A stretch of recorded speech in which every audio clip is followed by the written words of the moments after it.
নমস্কার আমার সকল প্রিয় বন্ধুগণ। তো আজকে আমি উপস্থিত হয়েছি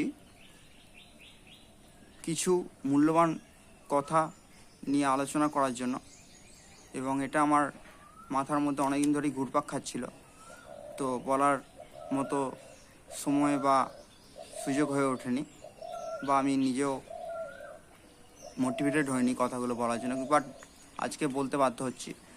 তো ভিডিওটা খুবই ইনফরমেটিভ অ্যান্ড এটা সবার জন্য খুব মূল্যবান আমার মনে হয়।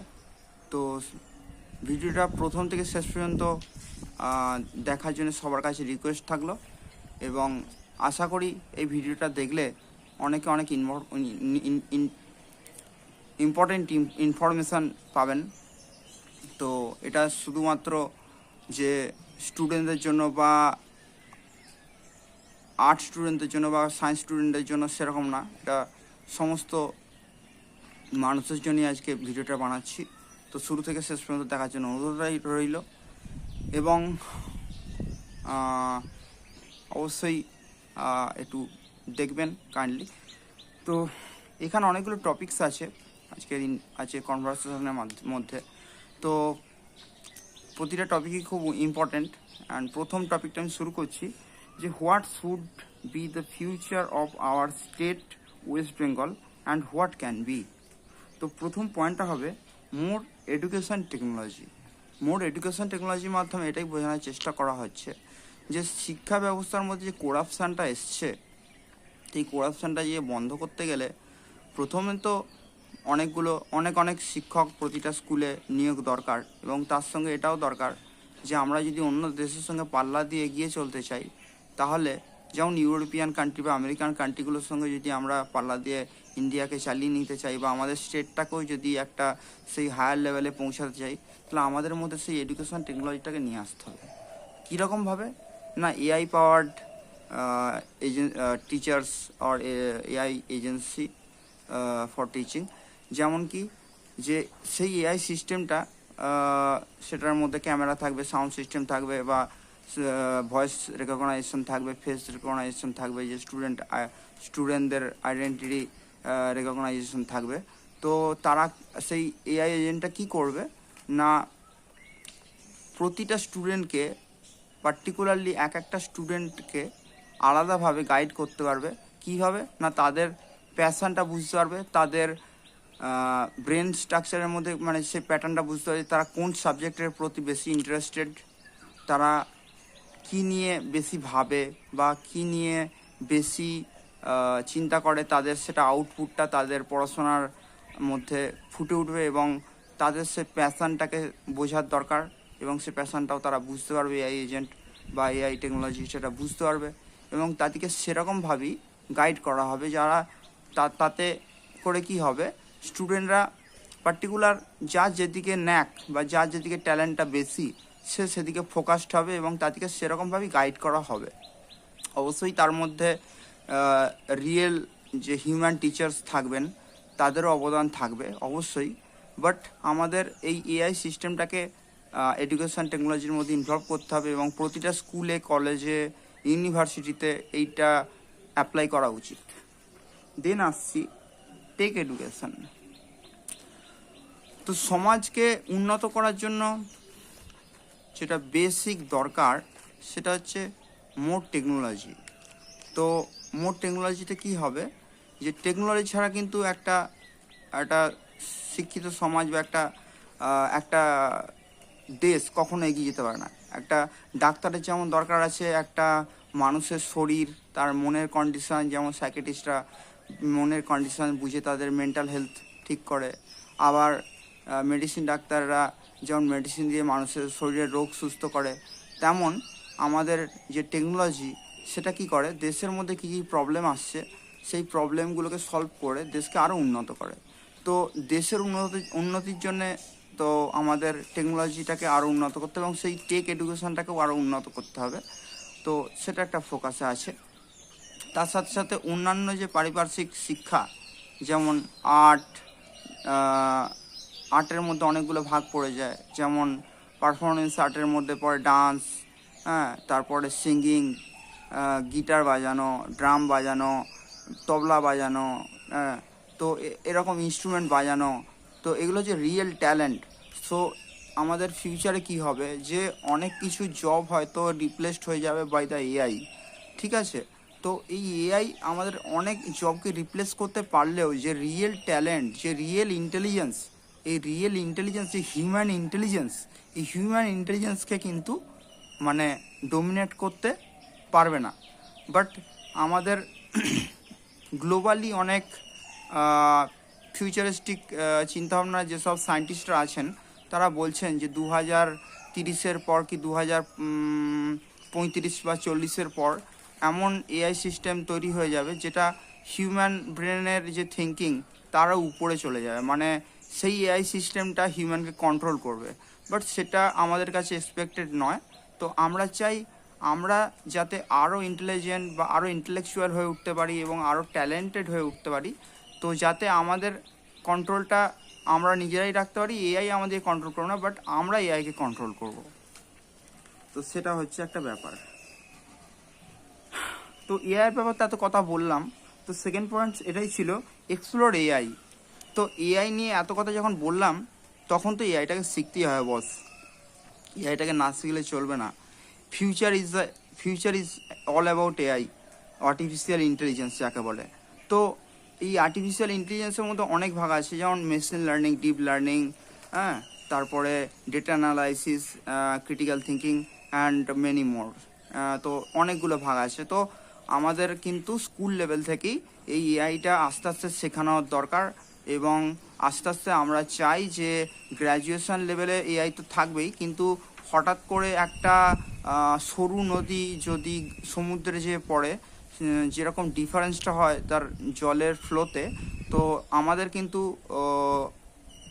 যদি আমরা 11-12 বা 5-6-7-8-9-10 থেকে এআই এর সম্বন্ধে কিছু না জানি, ডাইরেক্ট যদি গ্র্যাজুয়েশন লেভেলে এআই নিয়ে পড়াশোনা করতে শুরু করি, তখন কিন্তু আমরা সেই মানে পরিস্থিতিতে পড়বো যে একটা সরু নদী থেকে একদম সমুদ্রে গিয়ে মিশে যাব। তো তখন আমাদের সেই মানে যে ডিফারেন্স, যে গ্যাপটা পড়ে যাবে না, সেই গ্যাপটা আমরা মেনটেন করতে খুব সমস্যার মধ্যে পড়ে যাব। তাই আমাদের আগে থেকে ওয়াকিবহাল থাকা দরকার যে এআই যদি আমাদের ফিউচার হয়ে থাকে, তাহলে আমাদের এখন থেকে স্টেপ নেওয়া উচিত কিভাবে আমরা এআইটাকে নিজেদের মধ্যে নলেজেবল করব বা আমরা কিভাবে এআইটাকে শিখে রাখবো।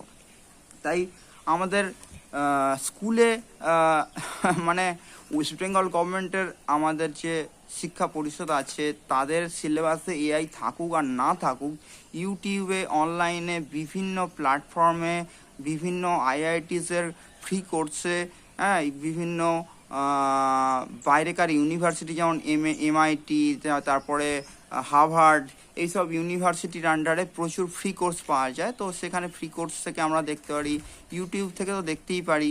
তো বেসিক আইডিয়াগুলো রাখার দরকার আছে। তো হতে পারে এটা ইংলিশে, তো আমাদের তো ইংলিশটা তো সবাইকে জানতেই হবে।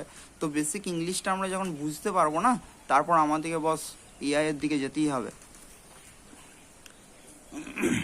তারপরে আসছে কি, যেহেতু এআইটা আমাদের ফিউচার হবে, তো আমাদের কিন্তু নিউ এআই হাব করতে হবে। মানে নিউ এআই হাব বলতে আমাদের যেমন কিছু বছর আগে, প্রায় 10 বছর আগে থেকেই, প্রায় 10 বছর বা 12-13 বছর আগে থেকে কলকাতাতে আইটি হাব মানে একটা বড় করে শুরু হলো, রাজারহাট নিউ টাউনে একটা আইটি হাব। সেখানে রাজারহাটে নিউ টাউনে হলো কি আইটি হাব শুরু হলো। বাট আইটি ইন্ডাস্ট্রি কিন্তু অ্যাকচুয়ালি আস্তে আস্তে রিপ্লেসড হয়ে যাচ্ছে এআই এর মাধ্যমে। তো এআই ইজ অ্যাবজর্বিং মানে many jobs for the IT engineers. So আমাদের কিন্তু কিছু করার নেই, এটা এটা এটা ওইটা ভবিষ্যৎ, এটাকে মেনে নিতেই হবে, এবং এটা একটা হায়ার টেকনোলজি। তো আমরা তো সেটাকে ডোমিনেট করতে পারবো না, বাট আমাদেরকে সেটা শিখে নিতে হবে, আমাদেরকে সেটা জেনে নিতে হবে যে কিভাবে আমরা সেটাকে নিজের মধ্যে আত্মস্থ করে আমরা কিভাবে সেটাকে কাজে লাগাতে পারি। তো সেই জন্য আমাদের দরকার যে ওয়েস্ট বেঙ্গলও একটা নতুন আইটি হাবের যেরকম ছিল, তো আইটি হাবের সঙ্গে এআই হাব হোক। এবার সেখানে কোথায় সরকার জমি পাবে কি না পাবে সেটা তো সরকার বুঝবে, বাট আমার মনে হয় শুধুমাত্র শহরাঞ্চলেই কেন, গ্রামেও প্রচুর প্রচুর জায়গা আছে যেখানে খুব সস্তায় জমি পাওয়া যায়, সেখানে ছোট ছোট করে এআই হাব তৈরি করা যেতেই পারে এবং অনলাইনে সেগুলোকে কানেক্টেড করে একটা বিরাট বড় প্ল্যাটফর্ম দেশ জুড়ে বা রাজ্য জুড়ে, অবশ্যই রাজ্য জুড়ে প্রথমে শুরু করতে হবে, তার সঙ্গে দেশের বিভিন্ন জায়গার এআই হাবের সঙ্গে কানেক্টেড করে সেটা একটা সেটা একটা ন্যাশনাল লেভেলের এআই হাব তৈরি করতে হবে। তো সেটা একটা আমাদের কাছে বড় টার্গেট। তারপর আসছে কি subsidy to private engineering colleges and subsidy to private schools. তো আমার যেটা মনে হয় এখন বেসরকারিকরণ হয়ে যাচ্ছে সমস্ত স্কুল অ্যান্ড কলেজেসের মধ্যে। তো তার ফলে কি হয়, আমাদের মানে খরচাটা না অনেক মানে বেড়ে যাচ্ছে, যার ফলে হয়তো সাধারণ মানুষের পক্ষে অ্যাফোর্ডেবল হচ্ছে না যে তাদের বাচ্চাদের পড়াশোনা করানোর জন্য ভালো স্কুল থেকে বা কলেজ থেকে। তো আমাদের ভালো স্কুল কলেজ তো চাই, তার সঙ্গে ভালো ইনফ্রাস্ট্রাকচার চাই। শুধু ইনফ্রাস্ট্রাকচার বলতে ভালো বিল্ডিং, ভালো এসি কন্ডিশন রুম, হ্যাঁ, এটা হলেই হবে না। তার সঙ্গে প্রথম কথা, ইঞ্জিনিয়ারিং কলেজগুলোতে তো কম্পিউটার ল্যাব থাকেই, তার সাথে সাথে স্কুলেও কম্পিউটার ল্যাব থাকতে হবে এবং প্রতিটা স্কুলে যেন কম্পিউটার ল্যাব থাকে এবং তাদের বেসিক থেকে শেখানো হয়।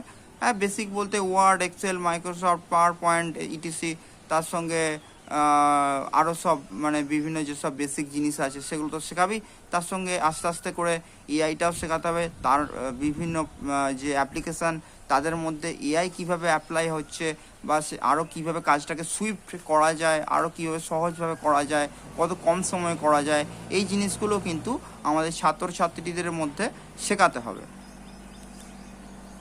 নেক্সট আসছি establish some strong base government funded design college. হ্যাঁ, তো আমাদের দেশে অনেক ডিজাইন কলেজ আছে। ডিজাইন কলেজ কেন আছে না, অনেকে ভালো ভালো স্কেচ করতে পারে, অনেক ছেলের মধ্যে না ট্যালেন্ট থাকে যারা ভালো স্কেচ করতে পারে, ভালো ড্রয়িং করতে পারে, তো তারা শুধু পেন্টিং বা ফাইন আর্টসের দিকে চলে যায়। তার কারণ আমরা অনেকেই মানে ঠিক জানি না যে অ্যাকচুয়ালি ওই অ্যাপ্লিকেশানগুলো মানে কোথায় করলে দেশের উন্নতি হবে।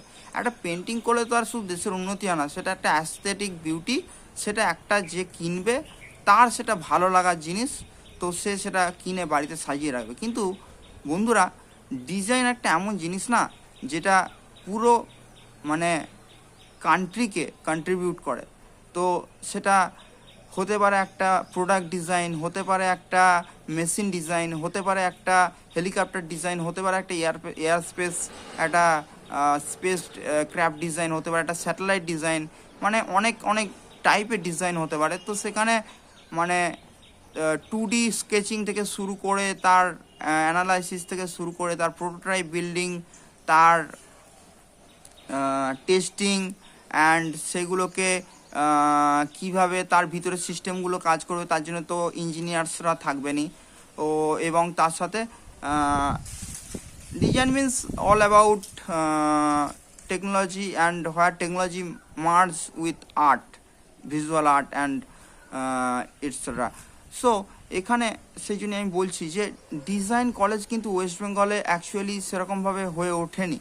তো সেগুলো গভর্নমেন্ট থেকে উদ্যোগ নিয়ে ডিজাইন কলেজ কিছু করা উচিত, যেখানে মানে খুব কম খরচে মানে ছাত্রছাত্রীরা ডিজাইন শিখতে পারবে বা তাদের যে কলা মানে তাদের যে আর্টিস্টিক এফিসিয়েন্সি বা যারা খুব ভালো স্কেচ করতে পারে, ভালো ড্রয়িং করতে পারে, যাদের কালার সেন্স ভালো, তারা খুব ভালো মানে শুধুমাত্র প্রোডাক্ট ডিজাইন এইসব বলছিলাম কেন, ভিজুয়াল ডিজাইন যেমন গ্রাফিক ডিজাইন, তারপরে ইউএক্স ইউআই ডিজাইন মানে user interface, user experience design, এগুলো আছে।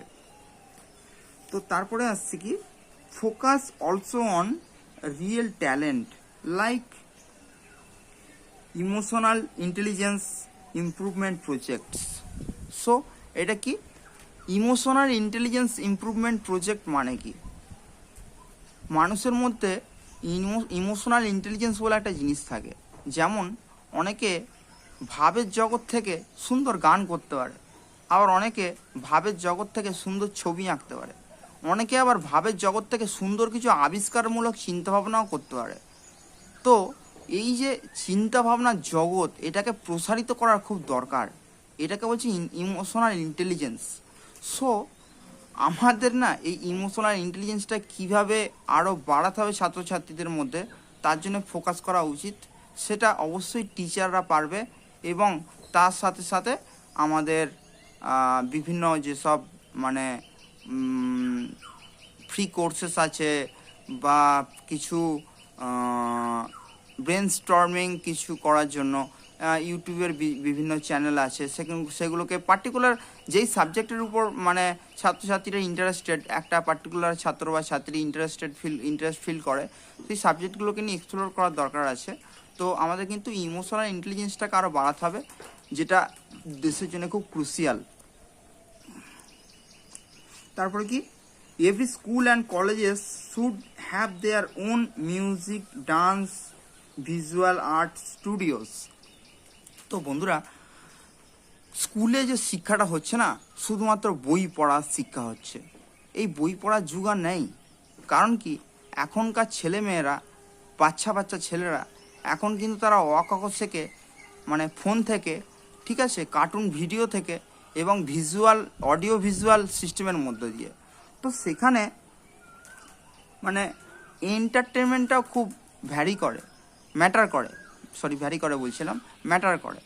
তো এই এন্টারটেনমেন্ট কথাটা এলো, তো এই এন্টারটেনমেন্টের মধ্যে আরও অনেক কিছু পড়ে যায়, যেটা কোর এন্টারটেনমেন্ট। তো তার মধ্যে কি পড়ে না, মিউজিক, ডান্স, হ্যাঁ, মিউজিক্যাল ইনস্ট্রুমেন্ট পারফরমেন্স, তার মধ্যে আবার এটাও পড়ে যে ছবি আঁকা, পেন্টিং, এসব। তো এইগুলো পাশাপাশি স্কুলে শেখানো উচিত আমার মনে হয়। তো এগুলোর উপরও ফোকাস করার দরকার আছে। তো আমাদের মাননীয়া তো অনেক ট্যালেন্টেড, তিনি একাই মানে সর্বেসর্বা। তো শুধু উনি কেন সর্বেসর্বা হবেন, তো ছাত্রছাত্রীদিকেও তো সেরকমভাবে তৈরি করতে হবে। তবে তো মানে ছাত্রছাত্রীরা বলতে পারবে যে হ্যাঁ, আমি মাননীয়ার দেশে মানে রাজ্যের আমরা ছাত্রছাত্রী, বা আমরা ওনার থেকে ইন্সপায়ার হয়ে আমরাও ট্যালেন্টেড হয়েছি। তো উনি বলছেন চপ বিক্রি করো, মুড়ি বিক্রি করো, ঘুগনি বিক্রি করো, ঘুঁটে দাও। তো এরকমভাবে ডিমোটিভেটেড করে তো লাভ নাই। তাদেরকে আপনার মতো তৈরি করুন মাননীয়া, আপনার মতো ট্যালেন্টেড তৈরি করুন। তারাও যেন বই লিখে খেতে পারে, তারাও যেন ছবি এঁকে খেতে পারে। হয়তো আপনার মতো কোটি কোটি টাকায় তাদের ছবি বিক্রি হবে না, হয়তো আপনার মতো লেখা বইয়েই প্রচুর সংখ্যক বিক্রি হবে না, হ্যাঁ, বাট তারা কিছু করে খেতে পারবে অন্তত। যারা পড়াশোনা ট্র্যাডিশনাল যে প্রসেসে পড়াশোনা যেটাকে বলে, যারা বাংলা, ইংরাজি, অঙ্ক ভালো লাগে না, তাদের ছবি আঁকতে ভালো লাগে, কারো গান করতে ভালো লাগে, কারো ড্রাম বাজাতে ভালো লাগে, কারো তবলা বাজাতে ভালো লাগে, কারো গিটার বাজাতে ভালো লাগে, কারো আরও অনেক মিউজিক্যাল ইনস্ট্রুমেন্ট আছে সেগুলো বাজাতে ভালো লাগে। তো ডান্সের বিভিন্ন ফর্ম হয়, তো সেই ফর্মের মধ্যে ভ্যারিয়েশন আছে। তো কারো পার্টিকুলার কোনো ফর্ম ভালো লাগে, তো তারা সেগুলো নিয়ে এগিয়ে যেতে পারে, সেগুলো নিয়ে মানে সারা জীবন কিছু করে মানে তাদের রুজি রোজগার করতে পারে, তারা আরও উন্নত হতে পারে, নিজেদের উন্নতি করতে পারে। তো এটাই বলার ছিল। আরও আছে কি, যে every school should have their own computer labs and there should be at least 20 small budget computers for each classes. হ্যাঁ, ঠিকই শুনেছেন, যে অন্তত 20টা করে কম্পিউটার প্রতিটা ক্লাসের জন্য অ্যালটেড করা উচিত। হ্যাঁ, তো এটা খুব লো বাজেটের হতে পারে প্রথমত, কারণ কি বেসিক শেখার জন্য খুব হাই এন্ড কম্পিউটার দরকার হবে না। তো মাননীয়ার কাছে তো টাকার অভাব নেই, তার আন্ডারে তো যে মন্ত্রীগুলো আছে তারা তো অনেক কোটি কোটি টাকার মালিক হয়ে গেছে, যে মানে দেশের লোকের পকেট ঝেড়ে। তো সেই টাকাগুলো দিয়ে কী করবে? হ্যাঁ, তো সেই টাকাগুলো ইনভেস্ট করুক না স্কুল কলেজের মধ্যে, সাধারণ মানুষের মধ্যে, যাতে মানে সেই টাকাগুলো ঘুরে আমাদের কাছে আসে এবং আমরা উপকৃত হই। সেগুলো থাকুক না সরকারি অ্যাসেট হিসাবে, সেগুলো থাকুক না কোনো ইনভেস্টমেন্ট রূপে। তো আমি চাই যে এরকম কিছু ল্যাবস হোক, কম্পিউটার ল্যাবস হোক, যেখানে তারা অন্তত কম্পিউটারে যখন মানে কোনো প্রোগ্রামিং শিখছে, বা কম্পিউটারে কখনো হয়তো কোনো সফটওয়্যার শিখছে, যেমন হয়তো এমন হতে পারে প্রথম যেমন Microsoft word, Microsoft excel, power point, তারপরে বিভিন্ন বিভিন্ন কোডিং ল্যাঙ্গুয়েজেস আছে, যেগুলো সহজ সহজ কোডিং ল্যাঙ্গুয়েজ, যেমন খুব সহজ একটা কোডিং ল্যাঙ্গুয়েজ পাইথন, তারপরে আরও আছে জাভা, C++, আরও অনেক কিছু আছে, আর হ্যাঁ। তো এই সব, তারপরে অনেকে আবার মডেল বানাতে চায়, 3D model, 2D model, cartoon বানাতে চায়, যারা ড্রয়িং করতে ভালোবাসে তারা সেই ড্রয়িংটাকে অ্যাপ্লাই করতে পারে, যে ডিজিটাল পেন্টিং শিখতে পারে, ডিজিটাল পেন্টিং থেকে শুরু করে ডিজিটাল 3D মডেল, অ্যানিমেশন, অনেক রকম কিছু শেখার আছে কম্পিউটার থেকে। তো সেইগুলো শিখতে পারে স্কুলে যদি কম্পিউটার থাকে, এবং তার মধ্যে অবশ্যই শিক্ষক নিয়োগ করতে হবে, এবং শিক্ষকদের কাজ হবে কি যে গাইড করা, হ্যাঁ। শুধু মানে তাদের যে খুব স্কিল থাকতে হবে এটাও না, স্কিল হয়তো থাকলে ভালো হয়, বাট স্কিল না খুব একটা বিরাট কিছু মানে ইন্টারন্যাশনাল লেভেলের বা ন্যাশনাল লেভেলের স্কিল না থাকলেও যদি একটা স্টেট লেভেলেরও মানে কি বলবো, যদি ট্যালেন্ট থাকে না, তো সে ইন্টারনেট থেকে যে রিসোর্সগুলো পাওয়া যায় সেইগুলো দেখে দেখে অন্তত স্টুডেন্টদের গাইড করতে পারবে। নেক্সট আসছি 9 নম্বর পয়েন্ট, ওয়েস্ট বেঙ্গল গভর্নমেন্ট যে টাকাটা পাবলিকের থেকে চুরি করেছে, এইগুলোই হবে সেই টাকাগুলো পুনরায় জনসেবায় কাজে লাগানোর সঠিক পদ্ধতি বা অপশন অ্যাকর্ডিং টু মি। এটা খুব পরিষ্কার ভাষায় বলে দিলাম, এটার ইলাবোরেট করার কোনো প্রয়োজন নেই।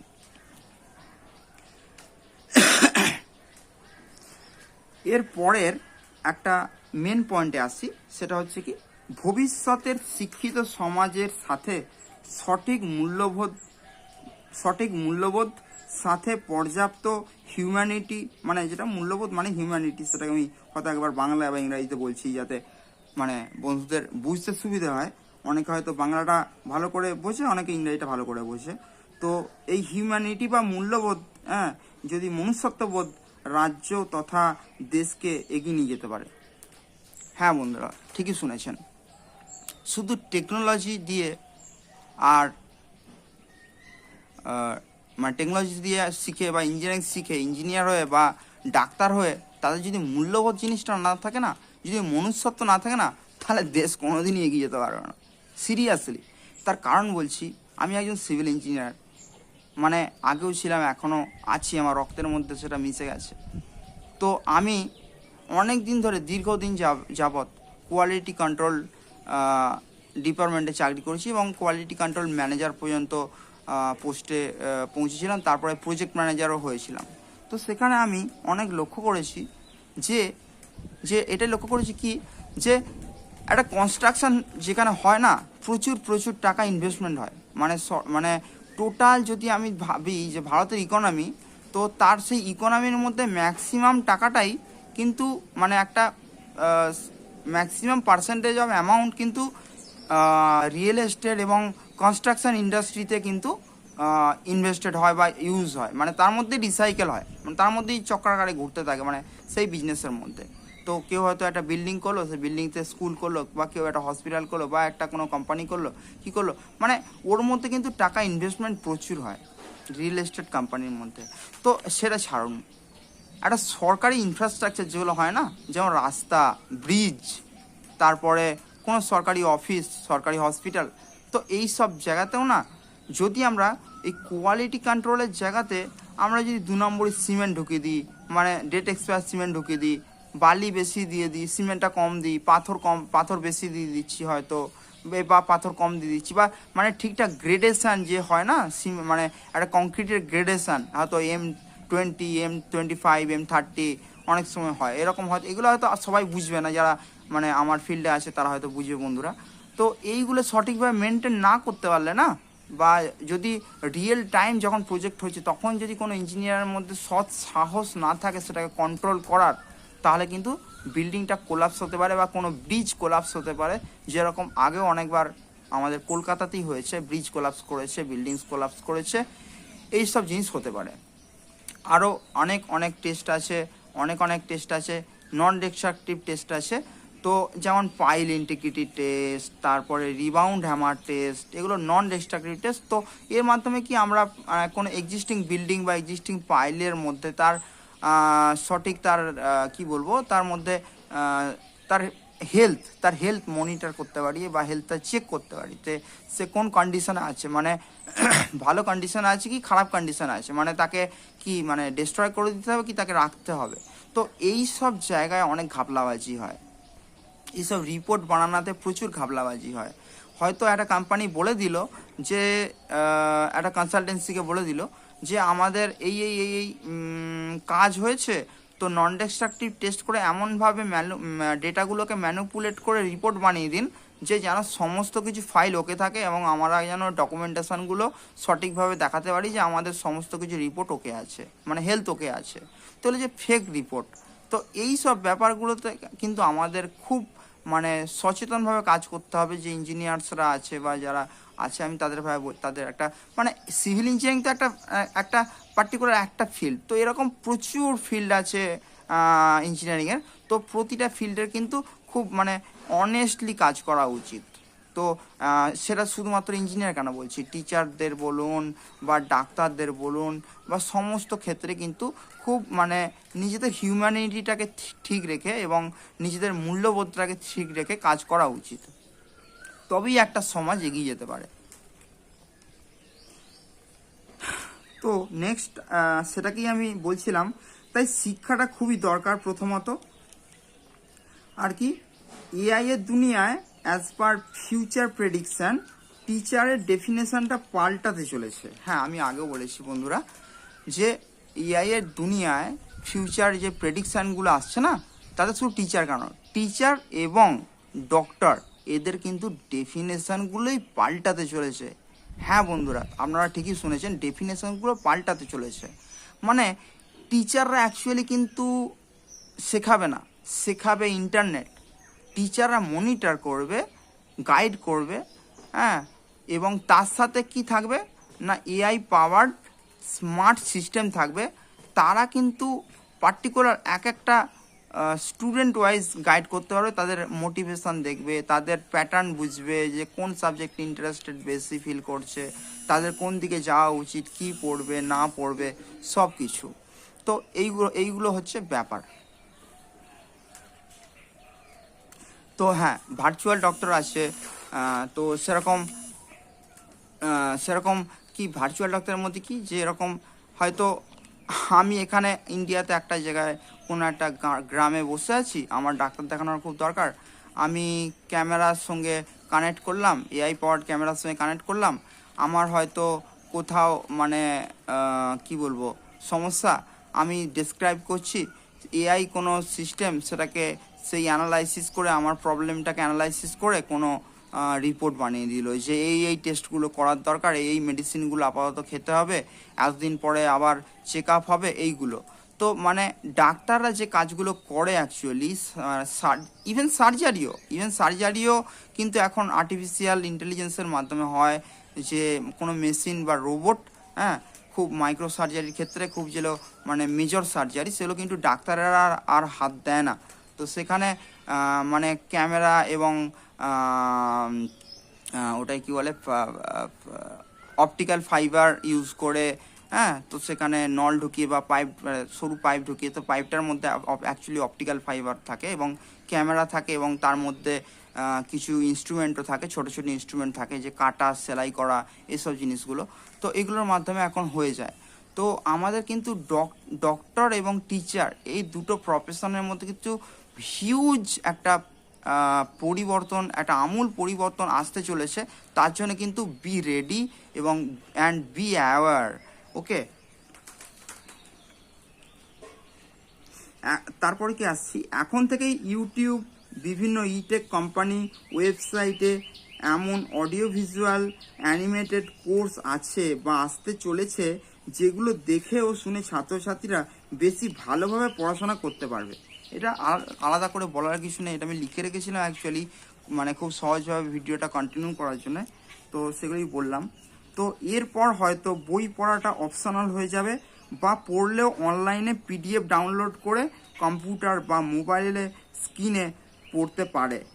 এতে প্রিন্ট এবং জেরক্সের খরচ কমবে, আর বইয়ের তো দাম কম নয়, তাই বই কেনার থেকে আমার মনে হয় অনলাইনে পিডিএফ দেখে পড়া বা কম্পিউটারে কোনো পিডিএফ দেখে পড়া ডাউনলোড করে, এগুলো অনেক ইজি। তো এবং তার জন্য খরচটাও কমে যায়, হয়তো ইন্টারনেটের খরচ হবে বাট অনেক বই কেনার থেকে আমার মনে হয় এরকমভাবে অনলাইনে পড়াশোনা করাটাও খুব ভালো। তার সাথে কেউ যদি ভাবে আমি অডিও ভিজুয়াল কোনো মানে সোর্স পেয়ে গেছি, সেটা তো এক্সিলেন্ট বস, কথাই হবে না। এবার আসবো ওয়েস্ট বেঙ্গল সরকার কেমন করে রাজ্যের মানুষদের কাছ থেকে টাকা লুটে পুটে খাচ্ছে। হ্যাঁ, এটা তো মানে আপনারা মানবেন কি না মানবেন আমি জানি না, এটা আমি বুঝে গেছি বা সবাই জানে, হয়তো সাহস করে মুখ ফুটে বলতে পারে না। ঠিক আছে, এই যে টাকা পয়সাগুলো কিন্তু অ্যাকচুয়ালি আমাদের ইকোনমিক সিস্টেম কিন্তু কোলাপস হতে চলেছে বন্ধুরা। ঠিক আছে, ওয়েস্ট বেঙ্গলের ইকোনমিক সিস্টেম কিন্তু কোলাপস হতে চলেছে। আর কিছুদিন মানে যদি এরকমভাবে চলতে থাকে না, তাহলে কিন্তু ওয়েস্ট বেঙ্গল গভর্নমেন্ট একদম দেউলিয়া হয়ে যাবে এবং হাত তুলে দেবে যে আমাদের কাছে আর কিছু করার নেই। ঠিক আছে, মানে অলরেডি সিস্টেম যে আছে, হ্যাঁ, হেলথ সিস্টেম থেকে শুরু করেই যে এডুকেশন সিস্টেম, এগুলো তো কোলাপস করেই গেছে। তার সাথে সাথে ইকোনমিক সিস্টেম সেটা অনেক দিন থেকে কোলাপস হতে শুরু করেছে, কিন্তু মানুষরা ঠিক বুঝে উঠতে পারছে না। এর প্রধান উৎস হচ্ছে শিক্ষা ব্যবস্থা। যেমন সরকার জানে আজকালকার যুগে সমস্ত মধ্যবিত্ত ও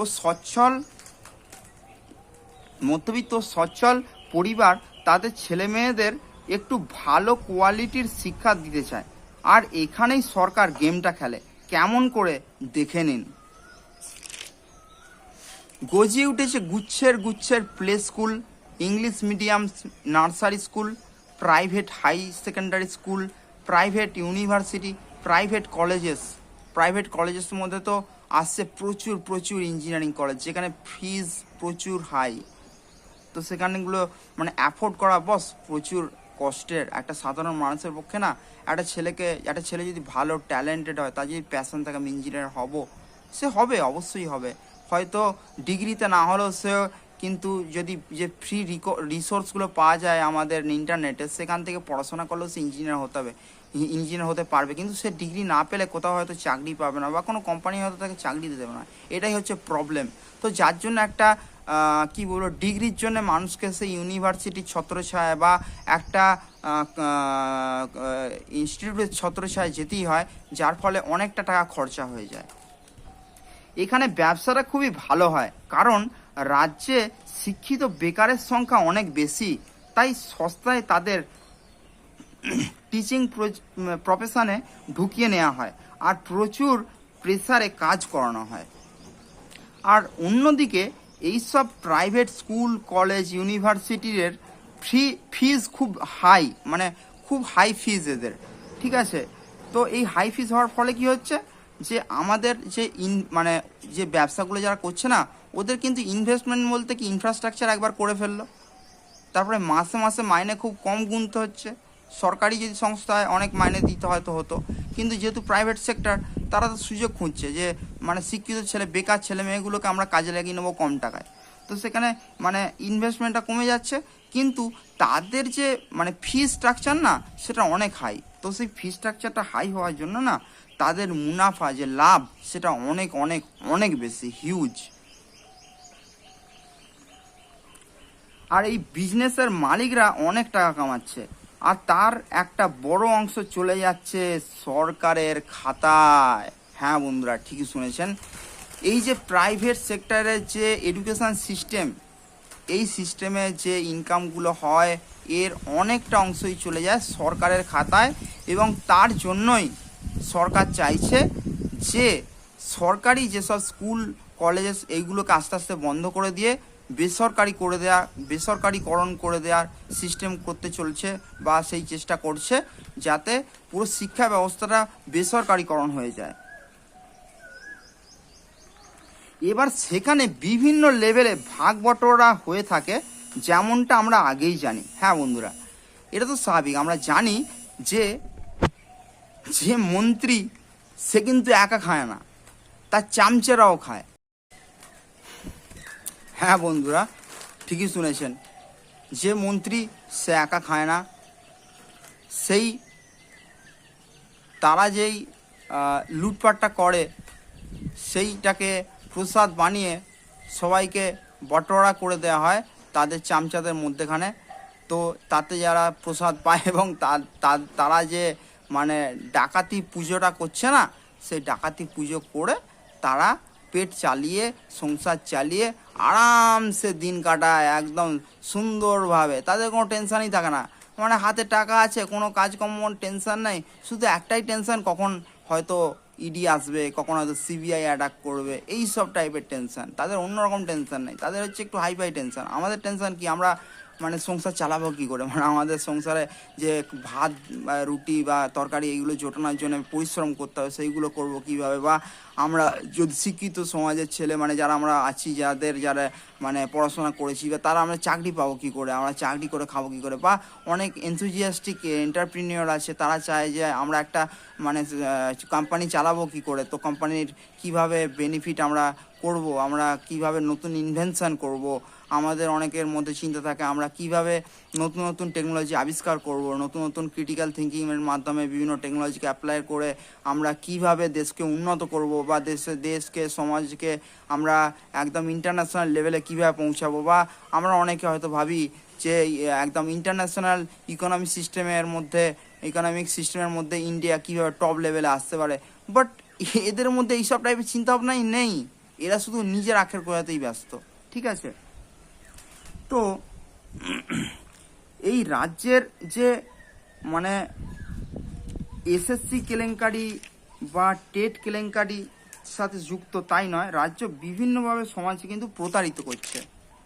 কিভাবে দেশের ইকোনমিটাকে ব্যালেন্স করা যায়, তার জন্য জনসাধারণ কিভাবে সচেতন হবে এবং কি করবে, সেটা আমি কিছু মানে হিন্টস আমার যেটা মাথায় এসছে সেটা আমি দিচ্ছি। দেশের ইকোনমি কিন্তু ডিপেন্ড করে প্রতিটা রাজ্যের ইকোনমির উপর। কারণ বাড়িতে যদি 5 জন মেম্বার হয়, এর একজন যদি প্রবলেমে পড়ে বা শরীর খারাপে পড়ে, তাহলে বাকি 4 জনের উপরও কিন্তু মেন্টাল একটা এফেক্ট পড়ে, এবং তারাও কিন্তু প্রবলেমে পড়ে, বা তারাও চিন্তিত হয়, এবং তারাও মানে তাকে কীভাবে ঠিক করা হবে সব কাজকর্ম ছেড়ে দিয়ে তার উপর ফোকাস করে দেয়। তো একটা রাজ্যের প্রবলেম কিন্তু একটা দেশের প্রবলেম, কিন্তু একটা দেশের প্রবলেম যদি রাজ্য না বোঝে যে এটা দেশের প্রবলেম, মানে আমাকেও ঠিক করতে হবে, আমাকেও সঠিকভাবে ঠিক মানে দাঁড়াতে হবে, তো সেইটা কিন্তু খুব মাথায় রাখা উচিত। তো এটা তো হলোই, আর তাও যদি হয় ভাইরাল ফিভার, তাহলে তো কথাই নাই। মানে বুঝতেই পারছেন যে 5 জন মানুষ আছে একটা ফ্যামিলিতে, তার মধ্যে একজনের মধ্যে ভাইরাল ফিভার হয়ে গেল, তার মানে ওরা আস্তে আস্তে বুঝতে পারছেন যে বাকি 4 জনের উপর কেমন এফেক্টটা পড়বে, তাদের কিন্তু ভাইরাল ফিভারটা আস্তে আস্তে অ্যাটাক করবে। সেরকম আমাদের কিন্তু যে রাজ্যের ইকোনমিক সিস্টেম, রাজ্যের যে প্রশাসনিক সিস্টেম, তার মধ্যে কিন্তু এই ভাইরাল ফিভারটা অলরেডি চলে এসেছে। কারণ কি, মানে যেহেতু মেন মেম্বাররা মানে ভাইরাল ফিভারে অলরেডি অ্যাটাক্ট হয়ে গেছেন, আস্তে আস্তে কিন্তু বাকি যে মেম্বার্সরা আছেন না, তারাও কিন্তু সেই ভাইরাল ফিভার তাদেরও হয়ে যাচ্ছে। তাই আগে চাচা আপন প্রাণ বাঁচা, রাজ্যটাকে বুঝতে হলে আগে নিজেদের ফ্যামিলির কথা ভাবি প্রত্যেকে, যে কোথায় কোথায় আমাদের ম্যাক্সিমাম পয়সাটা খরচ হয়ে যায় বা ম্যাক্সিমাম টাকাটা খরচ হয়ে যায়। তো ফার্স্ট পয়েন্ট, ভালো স্কুলে ছেলেদের পড়াতে গেলে একটা খরচা হয়ে যায়, অনেক খরচা হয়ে যায়। কিছু এলআইসি করতে খরচা হয়ে যায়, চাষ করতে সার ওষুধ কিনতে মানে ফার্টিলাইজার্স অ্যান্ড পেস্টিসাইড কিনতে খরচা হয়ে যায়, চিকিৎসা করতে খরচা হয়, তার মধ্যে কি ডক্টর ভিজিট বা গাড়ি ভাড়া, গাড়ি করে যাওয়া, মেডিসিন আছে, হ্যাঁ তার ট্রিটমেন্টের জন্য, তার খাওয়া দাওয়া আছে, হ্যাঁ 5 নম্বর কি খাওয়া খরচা, মানে আমাদের মানে পেট চালানোর জন্য যে খাওয়া খরচা, সেই খাওয়া খরচা। তারপরে কি জামা কাপড়ের খরচা, ইলেকট্রিক বিল, ইলেকট্রনিক্স যেসব সিস্টেমস আছে, গ্যাজেটস আছে, তার খরচা, হ্যাঁ গ্যাসের খরচা, এটসেট্রা, অনেক খরচা। তো আমার কাছে এই সব কিছুরই সলিউশন কিন্তু মাইন্ডে আছে। ঠিক আছে, পয়েন্ট টু পয়েন্ট ডিসকাস করছি। ভালো স্কুলে ছেলে মেয়েদের পড়াতে গেলে কি করতে হবে? ভালো স্কুল বলতে প্রথম কথা তো সরকারকে বাধ্য করতে হবে যে সমস্ত বেসরকারি স্কুলগুলোতে সাবসিডি দেওয়ার, যাতে ছাত্রছাত্রীদের ফিস অনেক কমে যায় এবং তারা খুব অল্প পয়সায় পড়তে পারে। বা খুব ভালো হয় যদি সরকারি স্কুলগুলো আবার পুনর্সংগঠিতভাবে সমস্ত সরকারি স্কুলগুলো খুব ভালোভাবে অ্যাক্টিভলি এফেক্টিভ হয়ে ওঠে এবং ভালোভাবে তাদের এফিসিয়েন্সি দেখায়।